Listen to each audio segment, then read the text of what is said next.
Welcome to my channel. Today we will be talking about switching your existing bank account to Starling Bank.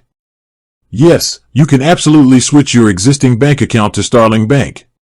Starling uses the Current Account Switch Service, or CAS, which makes the process simple, reliable, and guaranteed.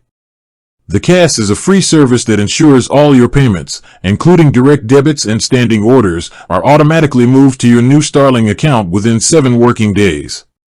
Your old account will be closed for you, and any payments mistakenly sent to your old account will be automatically redirected to your new Starling account for 3 years.